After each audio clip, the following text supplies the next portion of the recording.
Starting.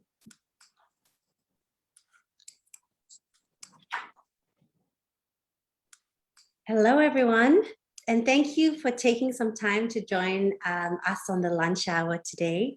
My name is Sarah-Mae Thomas, and I'm the Managing Director of Sarah-Mae Thomas LLC. It's basically a law firm which specializes in, I think my Facebook is playing, so I'm just going to turn that off.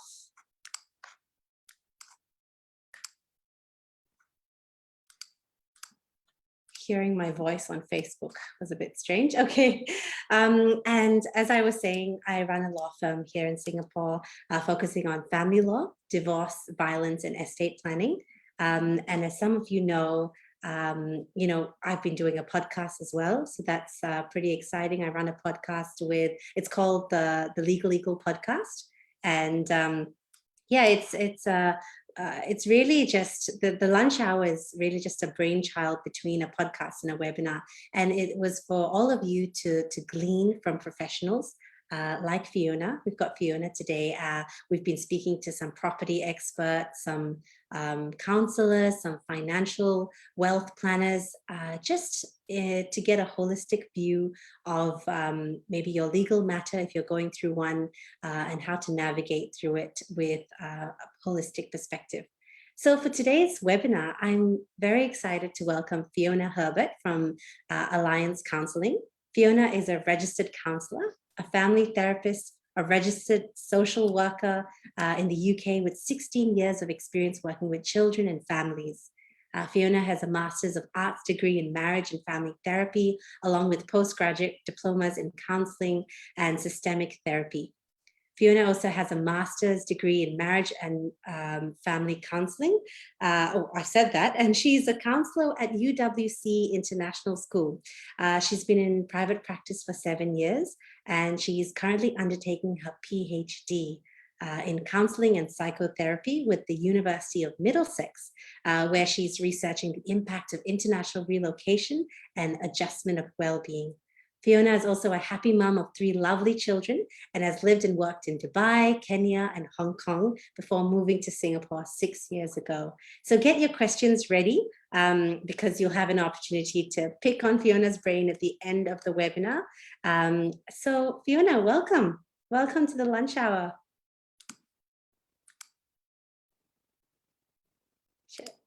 On mute. There we go. Hello, everyone. Yeah. Thank you very much, Sarah, for that lovely introduction. And it's a pleasure to be here. So, yeah.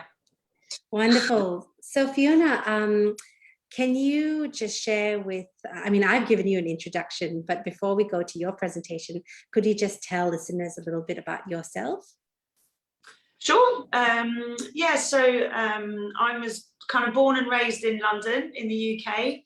And kind of got straight into social work after university. And when I was about 30, we kind of started this expat journey, and we moved to Dubai, where I did a lot of kind of international adoption work and worked in international schools. And then we moved to Kenya, where I did a lot of kind of child protection consultancy and counselling work. And then basically we moved to Hong Kong. So I've been in Asia since 2014. And since being in Asia, done mainly private practice.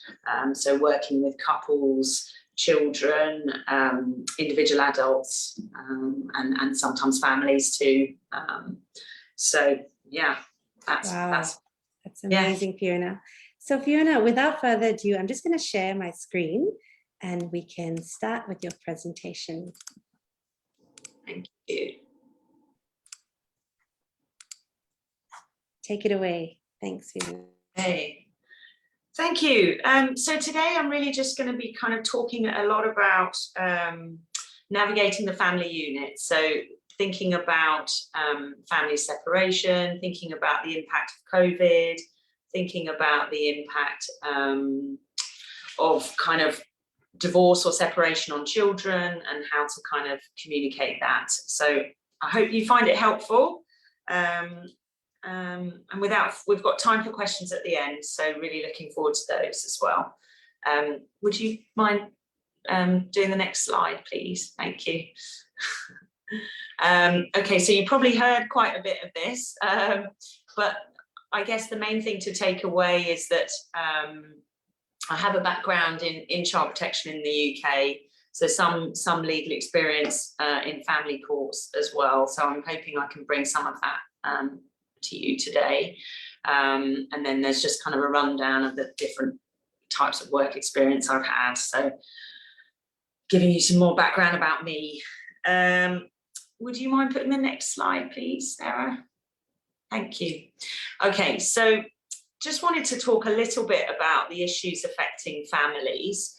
I mean, I'm guessing a lot of people are probably aware of some of this, but I really just wanted to kind of talk a bit about some of the statistics, just to really show how significant this is.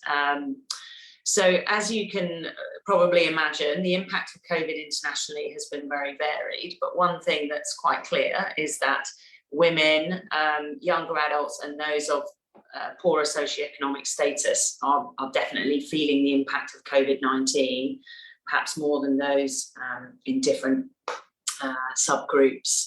So this is a survey from Duke NUS Medical. And really, I think this is not just in Singapore, this is kind of actually a broader picture too. So there's definitely been an increase in domestic violence, there's been an increase in child abuse, and there's been an increase in substance abuse, all brought on by kind of increased isolation, economic instability, and all the sort of things that have gone with the pandemic. So we're actually, the UN is calling it the shadow pandemic, because the numbers and the statistics for this kind of problems are not kind of at the forefront of the research now, but they will in years to come. We'll be able to see the impact that COVID-19 has had. So yeah, that's why it's called the shadow pandemic. Next slide, please, Sarah. So yeah, so there's been this I felt I just wanted to put in the slides because I thought it was so stark. So a 37% increase in calls to Aware.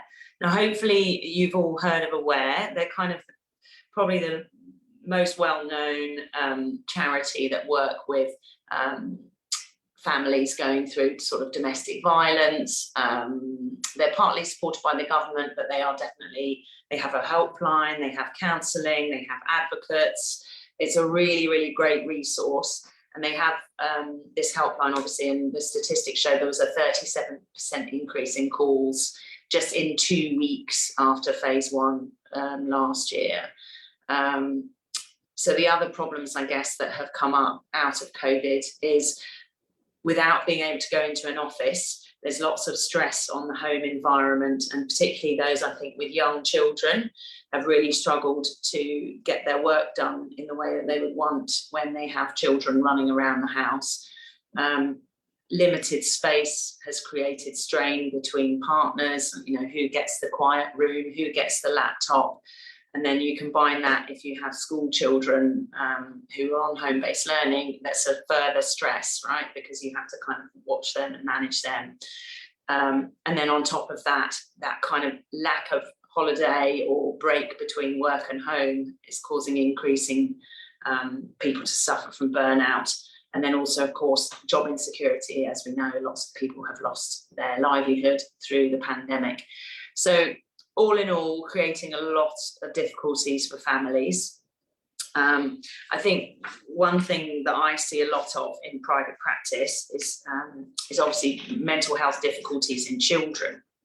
So I think these have become really clear, and actually you can kind of see it across the child development spectrum. So in younger children, we're seeing an increase in kind of speech delay, issues with socialization, actually becoming quite sick as well because they're not outside very often. And so as soon as they're exposed to any bugs, they're picking up coughs and colds, and then they can't attend school at all, right, if there's any sickness in them at the moment. So they're missing time with their friends in preschool.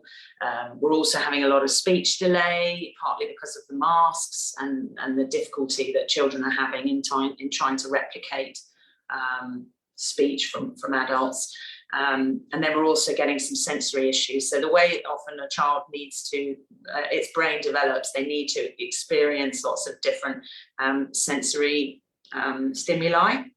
And if they're not able to touch, mud or, these kind of textures, then we get gaps in their development, which can be quite problematic, and kind of stops them being able to communicate and play in a way that's natural pre-COVID. And then obviously with older children, we have a lot of lost milestones. So, the 18th birthday party, the graduation, these big things that they're no longer able to celebrate in a way that they would have before. And I think that also creates a lot of isolation and kind of sadness amongst the older teens as well. Could you put the next slide on, please, Sarah? Thank you. So obviously from a private practice perspective, we've seen we were pretty busy before, but now we're absolutely chock-a-block with referrals. So we've seen a big increase in the number of clients seeking couple counselling. So I'm going to go into that a little bit more later, but there are lots of different types of counselling. So I just kind of wanted to talk about those a little bit. So there's discernment counselling, which is basically for couples who are not sure if they want to be together. So their sessions are done in a sort of solution focused manner and often individually split. And the therapist helps each person in the couple to kind of work out what they want, whether they want to be in a relationship or not. And then you have couples counselling, which is definitely for couples who want to improve their relationship. And then I'm going to talk a little bit about the Gottman method and emotion-focused couple therapy later on. So I've talked a bit about that already, I think. So so lots of issues around COVID for young children and families. And of course, with older teens, we've got an increase in anxiety, particularly social anxiety. We've got an increase in depression, an increase in suicide. And I think the influence of screens becomes obviously even more predominant when it's already, I'd say, probably a huge problem for many teens prior to COVID. It's now further exacerbated because children are having to do home-based learning through their laptop. And then it's more difficult for parents to kind of put in rules around limiting screen time. And also they're not kind of getting out and seeking independence, getting the MRT on their own, going on the bus, these things are kind of really important for their growing differentiation and independence. And if they're not able to go through these milestones, then we are inadvertently creating, some issues around their autonomy and independence later on. So it can create some issues. But yes, could you put the next slide, please, Sarah? Thank you. So what to expect in therapy. Now, I guess this slide is really about couples therapy. So I think, to be honest, the main thing that we really want to focus on is having a positive therapeutic relationship with the therapist. So it's not so much about the modality that the therapist is familiar with, whether it's Gottman or emotion focused or Imagio, or there's lots of different types. It's more about, do you trust the therapist? Do you feel that they have an equally positive relationship with you and your partner? And also, what kind of assessment are they doing? So I think there is a lot of stereotypes out there about going to couple therapy and, you just kind of sit on a couch and you just kind of talk. But that's not really what you want to be getting out of these sessions. You want to have a clear assessment period where maybe up to 4 sessions, certainly in the Gottman method. And then you want to hear feedback from the therapist. What do they think you could be working on? What are the strengths in the relationship? What are the areas of need? You know, and what is the structure for each session? And what are your goals? And, you know, you really want a kind of clear treatment plan. You don't want to be just turning up and kind of afraid of what can of worms is going to be open, and is it going to be worse when I come out than when I went in? And I think you also want a very dyadic process. So good couples therapy is about the couple talking, right? So actually, if the therapist is skilled, they should be introducing the intervention.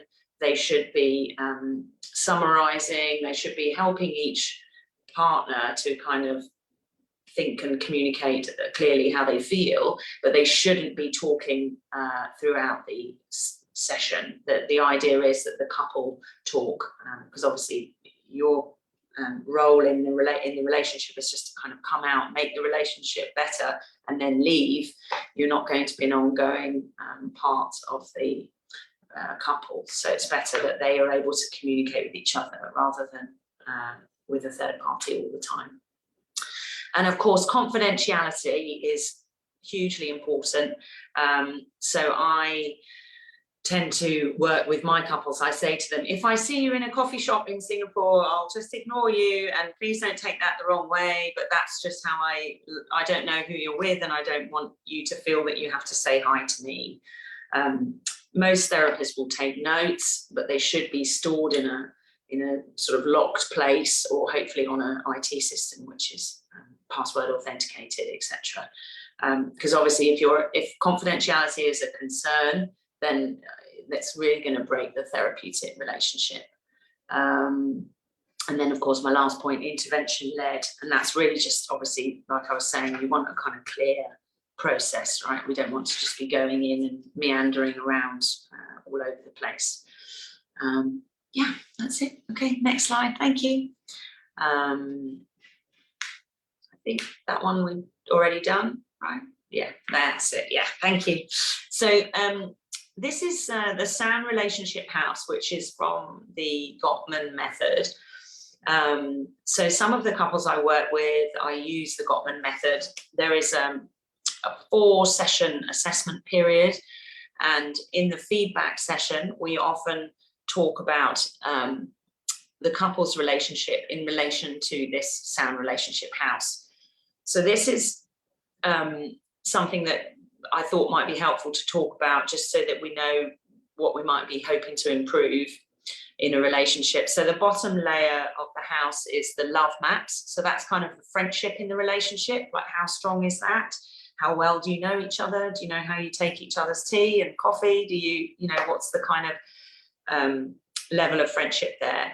And then as we move up the house, we talk more about where the relationship is going in terms of fondness and admiration. So do you feel respected?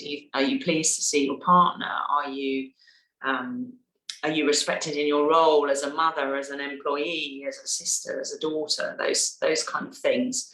And what do you do in times of stress? So that's about kind of turning towards instead of away. So obviously there's a lot of issues sometimes in the therapy that I work with in-laws, and so how does each party work with that, right? Do they take the side of their parents, or do they take the side of their partner? That could be an example.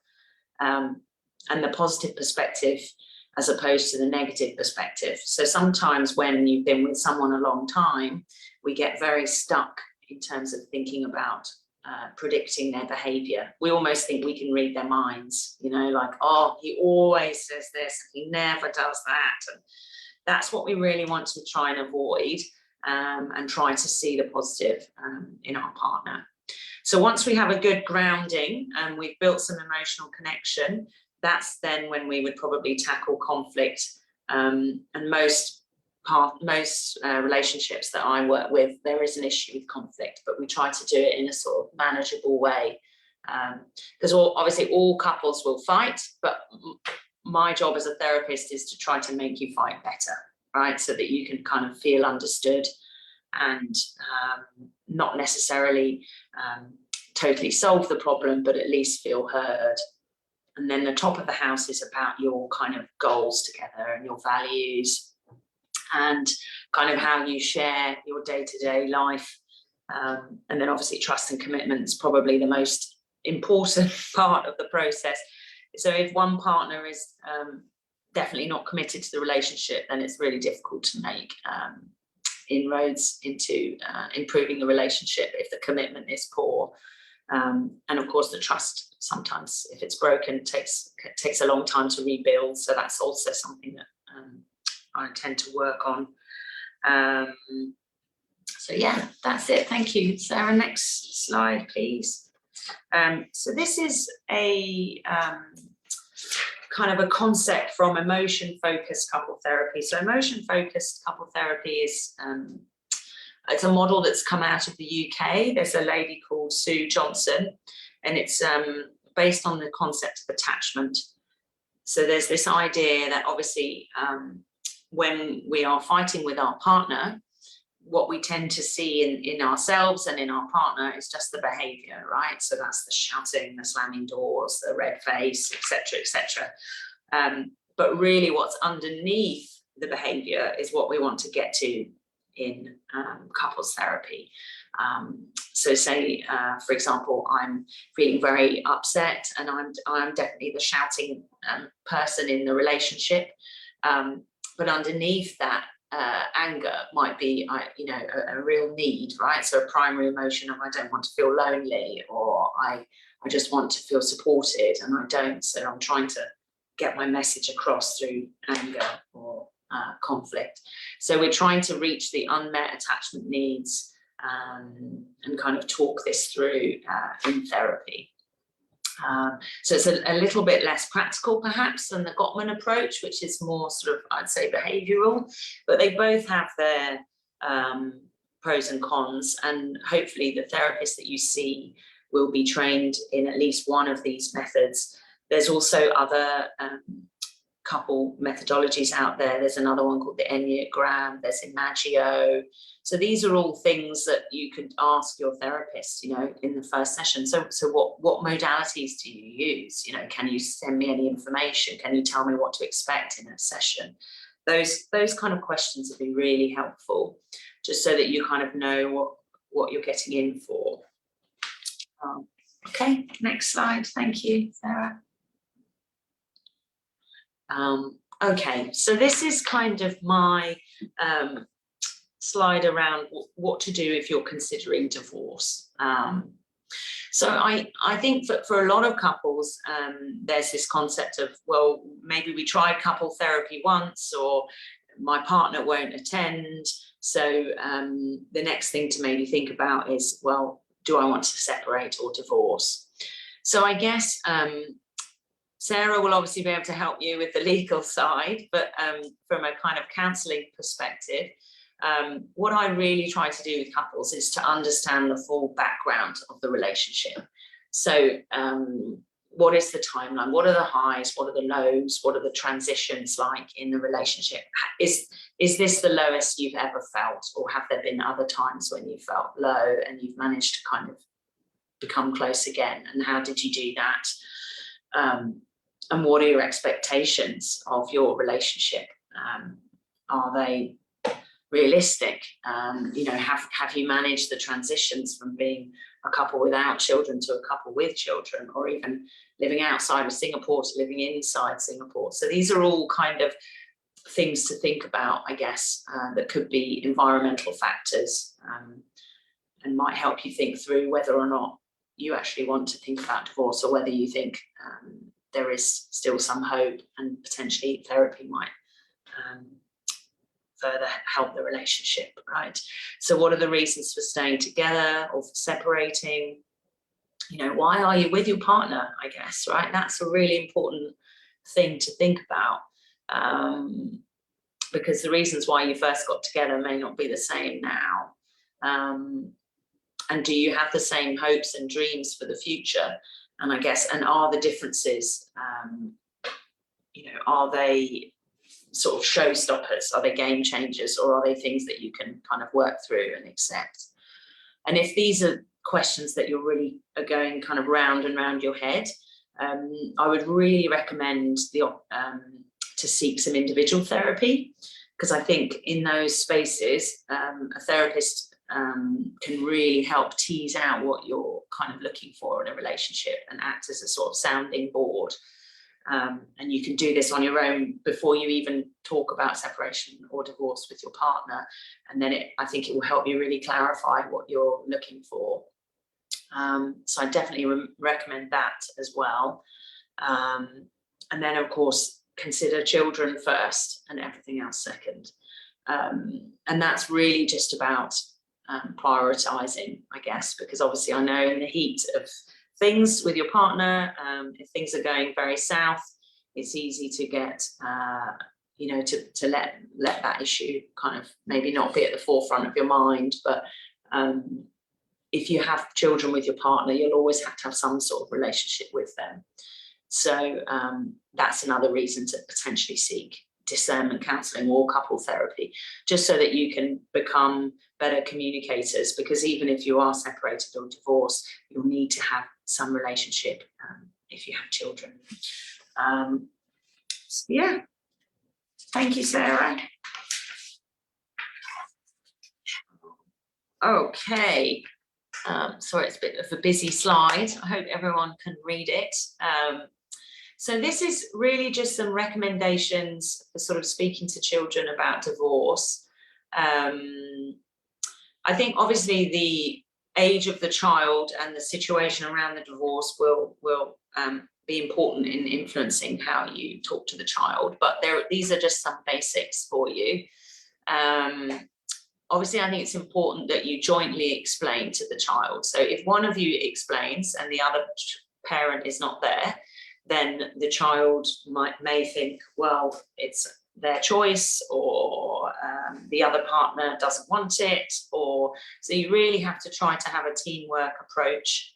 And then I think you have to explain it at an age appropriate level. So the younger the child, the more you might need to consider what kind of language you use. Often with younger children, people will talk about types of love. So there's romantic love and friendship love, and perhaps the two parents are now no longer have romantic love, they only have friendship love. So this might be a reason to consider divorcing. And I think you probably don't want to bombard the child with all of the details at once. So I think you want to focus on one or two clear messages, particularly with a young child, and then and consider it kind of like an assessment, right? Or it's like talking about sex or online. You have to keep having those conversations, right? You can't just say it once and then expect the child to remember and understand. So give as much information about the future and answer their questions with age-appropriate responses. I think the number one thing that is so important is that each parent loves each child, right? So the relationship with the child is the most important thing. So you need to maintain that relationship. So when telling the child about the divorce, we want to make it very clear that this is not a decision because of anything they have done or they have contributed to. It's absolutely a parent's decision, and it has nothing to do with how much or little they love their child, right? So that's also ties into the idea that the divorce is not their fault. Allow children to be sad and upset. I mean, obviously, I know it's maybe difficult to see or watch, but it is going to be a big change, and we don't know what their prior knowledge of the ideas or concepts around divorce or separation is. So they may be upset and sad, and that's okay. And it's just about trying to, be with them in that moment, and reiterate, your support for them. Being honest, I think, is really important. So a lot of parents now sometimes say, we're having a trial separation, which then I think gives this false hope to children that the parents are separating for a bit, but then are likely to come back together. And if you know that that's very unlikely, I think the best thing you can do is tell the truth from the beginning, right? Because this kind of drip, drip, drip of information is not very helpful from a child's perspective. I also think it's really important to minimise the disruption to the routine. So if the child can get the same bus to school, and if they can, still have the same play dates and same activities, and that kind of thing, I think minimises the impact of the divorce or separation on the child. And then another thing that we also recommend is sometimes we can support parents in terms of telling, like pre-planning around how to talk to the children about divorce, or also, sometimes we can do family therapy with the parents and the children to try to help explain some of the concepts around divorce. So yeah, next slide, please, Sarah. Thank you.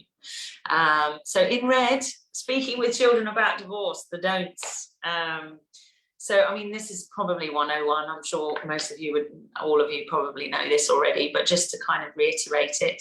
So obviously, don't criticise or speak negatively about your spouse in front of the children. That's really important to try to maintain your relationship with the children and your partners. Don't use the children as messengers. So I think we need to be really careful about what children are hearing, what they're observing when children go between one parent's house and the next. What kind of language are we using? What kind of tone of voice? What's our body language? All these things children will pick up on. What kind of questions do we ask the child when they come back from their parents' house? Are we asking, oh, is there anyone else there at the house? Are we just, how are you? How was it? Did you have fun?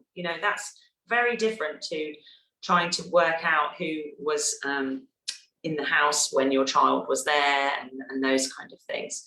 And then obviously don't make false promises and don't pretend nothing's going to change. And I think also just be ready to have conversations about any particular changes or worries or fears or concerns at any point, because children won't necessarily only ask questions when you talk about it, right? So we need to be receptive to answering any questions that they might have. Yeah, okay. Thank you, Sarah. Right, so when you might want to seek therapy for your child. So I think in this situation, it's really about trusting your instincts. You as the parent know your child the best. So, even whatever a professional tells you, you've got to kind of trust your instincts, I think. I think clinical symptoms, obviously, those are the main issues that we might see in private practice, would be probably related to some sort of anxiety or depression, and this might look different depending on the age of the child. But if, for example, it's a younger child, they might experience a lot of regression. So if it's like a 4 or 5 year old, they might start babbling like a baby, they might start bedwetting, they might have big emotional dysregulation, particularly around transitions.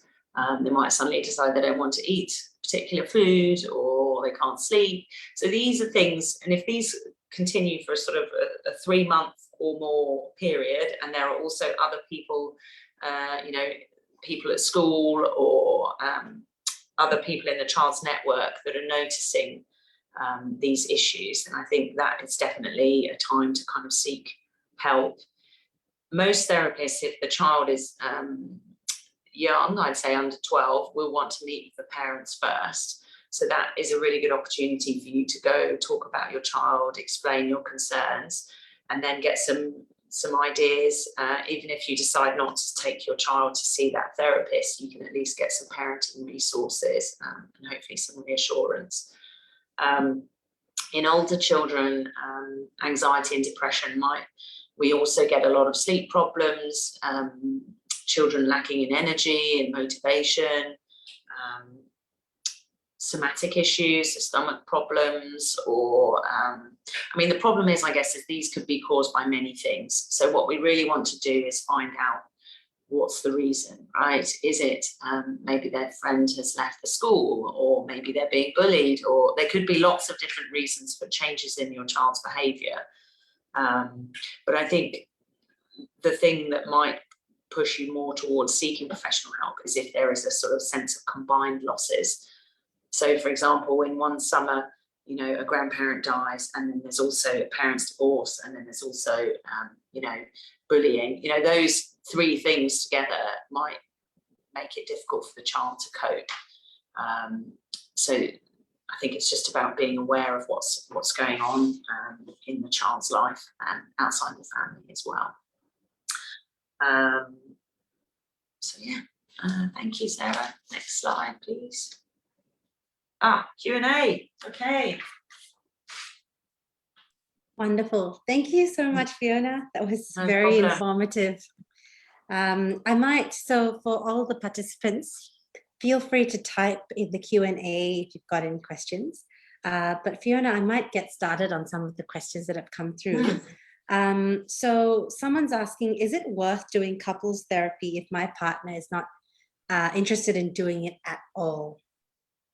It's a really good question, and a lot of people ask me this.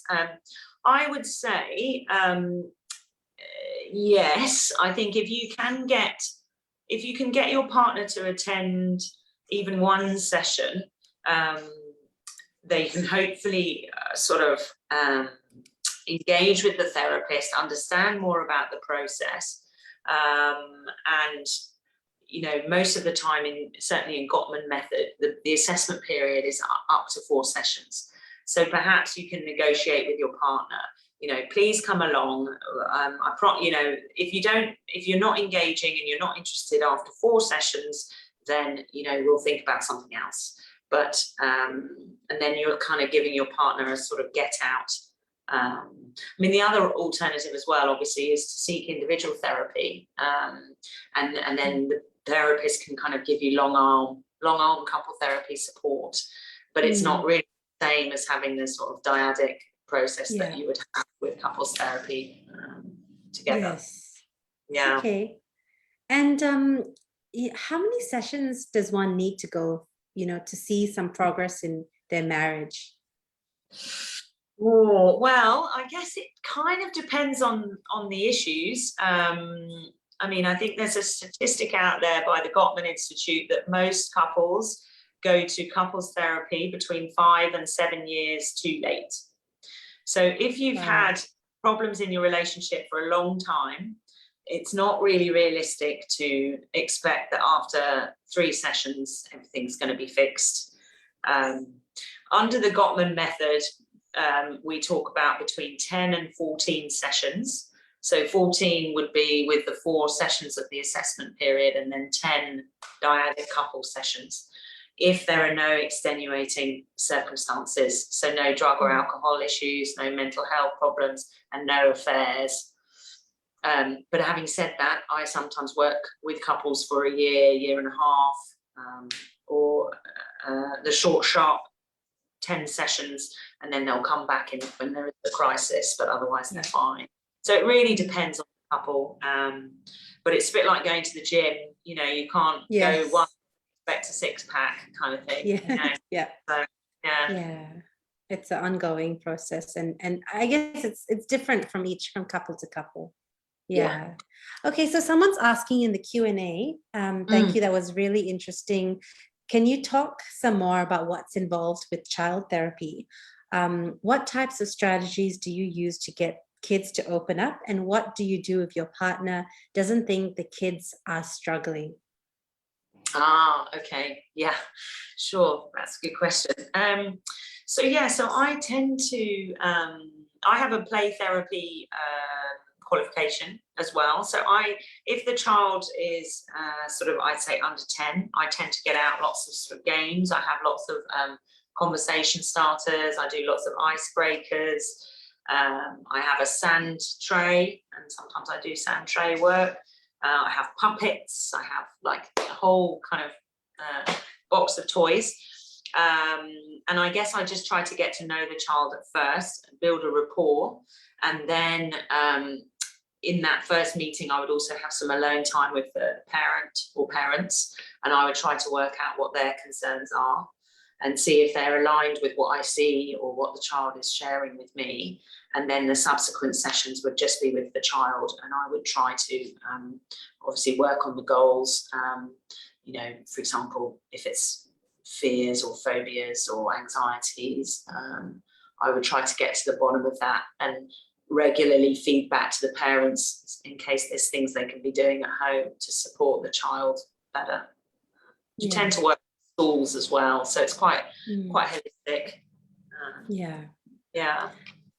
And what if the partner doesn't think the kids are struggling? Would you just suggest that they come alone, or I think strategies? We have to be a bit careful as a private practice. So if the child is brought along by the parent who has care and control, then generally we don't always need to seek the other partner's consent. But otherwise, we would hope that we would have both partners, you know, consenting that the child arrives. If the parents are still together, then we only need one parent, actually, interestingly, to sign the consent form. So, I mean, I wouldn't recommend bringing the child in secret, kind of thing. But certainly we're happy to work with one or two parents, as long as there's a parent there. That's fine. Okay, great. And I suppose some so someone's in the case when going through a contested divorce in court, would your notes be read by a judge? Would it be exhibited in a court document? No, thank goodness, that has never happened. So I have been requested to write letters confirming that the couple has been to couples therapy, and I have just literally very simple with just the date and the name, and this is, you know, what's happened. But I've never been subpoenaed to provide my notes for any court, and my notes are written in such a way, they're not even called notes. They're also stored in a 2-password authenticated system. And fortunately, I have like writing like a pharmacist, so no one could read them anyway, I think. Yeah. So, okay, that's good. I think that's important, confidentiality. What age, Fiona, is a good age for children to start counselling? Well, I would say kind of under 4, we wouldn't recommend it, because we tend to just kind of see most issues as kind of a parenting issue, and we wouldn't want to maybe introduce too many adults into the child's life. But beyond the age of 4, we can certainly do a lot of play therapy, and counselling is kind of part of that. But I mean, I'd say the majority of my child clients are between the ages of 8 and 18. Okay. Yeah. Okay. And we've just got another question that's come through. So if the relationship went sour with the couple working in different cities, is it possible for the therapy to fix or steer the course? So generally with couples that are working in different cities, we have a couple of ways of working with that. We can obviously do Zoom couple therapy. I would recommend that more for couples who already have a relationship with the therapist. So if there's any way that the couple can be together in person to create the, go through the assessment period, and then once there's a rapport, then move to Zoom, I guess that's the ideal. But there are lots of therapists around the world doing only Zoom couple therapy, and lots of people are, you know, absolutely find it very helpful. The other option that we have here at Alliance is we do run couple therapy marathon weekends. So the couple can come together for a weekend, and they'll do about 7 hours of therapy on the Saturday and the Sunday. And then that's kind of also an option for those who can't be together, you know, regularly. Wow. Yeah. 7 hours each. 7 hours each. Oh my goodness, that's intense. That's not including the assessment period. So you would do the assessment on Friday, and then the Saturday and Sunday would be pure couples sessions. Don't worry though, we have lunch breaks, things, but yeah, Yeah. quite intense. And Yeah. yeah, and have they been, is it beneficial if it's such an 7 hours in one day? Has there been positive feedback with those kind of marathon sessions?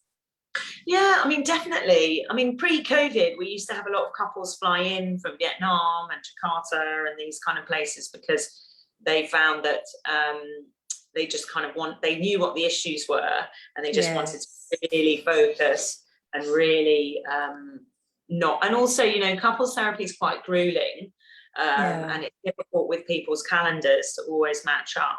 So sometimes if you can, really just kind of bash out all the issues over a weekend, you can come out feeling quite rejuvenated. And it's a model that's working quite well in the US. They have a lot of couple retreats or couple marathon weekends. So, yeah. Wow. Okay. So I guess something that's important for everyone would be, what's the cost involved if they go and see a counselor? Yes. So I would say it varies from practice to practice, but it's generally between $200 and $300. So most couples sessions would be between 80 minutes and 90 minutes. So you would be paying probably $300 or so per couple session. Now, a lot of insurance companies will accept, they will offer some couple therapy as part of their, coverage. So that is one option. But yes, it is not. It is quite expensive, unfortunately. Yeah. But very important. But it's very important. Yeah. Yeah. Exactly. Yeah. Okay, thanks, Fiona. If we've just got a couple of minutes before we wrap up, so if anyone wants to ask some last questions, please let us know.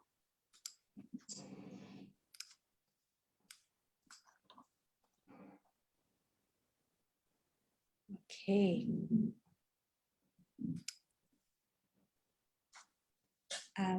Yeah, so this is the first time I've heard about discernment counseling versus couples counseling, because we always think of couples therapy as both people coming together. So I suppose discernment counseling is when people are still trying to figure out whether they should stay together to discern. Yeah. Okay. And do you use the Gottman method in those sessions? No. So discernment counseling, I guess, is a lot less emotional in some ways. It's a lot less focused. So we use more kind of solution focused methods. There's a lot of individual interviewing around kind of expectations of the relationship, and I guess what has the person planned out a future already, and what are the kind of stumbling blocks. I guess it's a bit similar to mediation in some senses, legal mediation, but it's a time limited situation. So generally you would have maximum 5 sessions of individual counselling within the discernment couple sessions, so that you're it pushes you into a sort of decision. So again, it's something that's come out of the US, but it's definitely growing, I would say, as a method. Yeah. Worldwide. Great. Yeah. Okay. All right. Looks like there are no further questions. Oh, one question has just popped up. Let's see. Can you suggest any tools to help parents manage difficult feelings in front of the kids? How much emotion is too much to show them? Oh, that's a great question. Yeah. I mean, these are really stressful times, right? And I'm guessing as well, with the lack of family support that a lot of us are facing at the moment with COVID, we are, and then you add in kind of relationship issues. I guess it's about being kind of self-compassionate, right? So, I think if you're finding that you're really struggling to maintain your composure, then I think it's about kind of seeking support. So can you if you know you're going to be spending time with the children after school, can you go for a walk before they get home? Can you kind of plan out activities with other people so that you kind of give yourself a break? Can you make sure you look after your own wellness? So sleeping, eating, exercising, you know, talking to friends. These are really like vital things that we all need to be doing for our own mental health. And I think they help us stay regulated. And I think the other thing as well is it's about how you explain your emotion to your child. So if you're sort of having some tears, you know, that's okay. You can just say, you know, mummy or daddy, you know, I'm just feeling a bit sad today, but it's okay. You know, I'm looking forward to this with you, or it's not your fault. Or, you know, I think sadness is definitely normal part of life, right? And that's okay. But if it's sort of hours of uncontrollable crying and anger, and you know, then I think you might need to take some more steps just to think about how, you know, what's shared with the children in those situations. But I think certainly, you know, some emotion helps them model their own emotional expression as well, right? So you can't pretend everything's fine when we're not fine, right? So yeah, great advice. Okay, so Daphne's just shared in the group chat for all of you watching Fiona's details there, and so my firm webpage as well. If you have any legal advice you need assistance with, you can just click on those things in the group chat. And without further ado, Fiona, thank you so much for today. I've learned so much. I learned so much from these lunch hour webinars, and but just because, you know, as a family lawyer, you see so much of this, but you see it from the legal perspective. But then as you draft affidavits, you hear these stories and you think people really need to go for counseling, and they don't realize even their children should be seeing someone. So thank you so much for sharing your insights and valuable. All right, and thank you everyone for tuning in. Stay tuned. We do a lunch hour webinar once a month, so stay tuned. We've got Instagram at Sarah-Mae Thomas LLC. You can check us out. So thank you everyone. Have a lovely day. Bye. Thank you. Bye.